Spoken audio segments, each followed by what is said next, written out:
My name is Vikram Sinha. I am the Chief Executive Officer of Indosat Ooredoo Hutchison.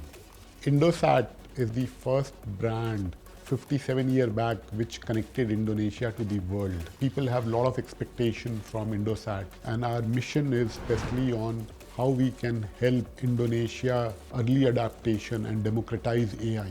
Last year we got our AI factory up and running, and we have seen some very good early trends. Our first focus was banking financial services, and we have seen some significant value. Also with agentic on call center, how it can really empower people in terms of making sure that they make their work very productive.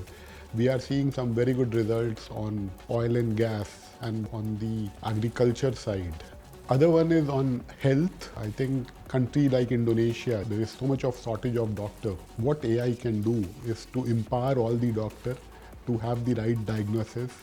Even telco operators like us, especially in terms of our capex and network planning, AI has played a significant role. I announced my result for last year full. We were able to do more with less in terms of our capital expenditure. I think most important what we need to understand, AI is a business of intelligence, and DDN help us store intelligence and do it in a very scalable manner. It really helps us do it at a TCO level, which is very, very competitive and helps us serve the customer need. And that is why we choose DDN. So at Indosat Ooredoo Hutchison, we are very committed to ensure that we are helping build sovereign capability, and that is where we need partners like Nvidia, DDN and others. Globally, if you look at country after country, they will make sure that 40 to 70% workload is sovereign.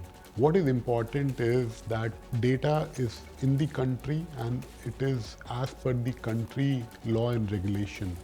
And for us, this is as strategic as any of the other natural resources which a country had. You can't have a more important natural resource than the intelligence and data of the country.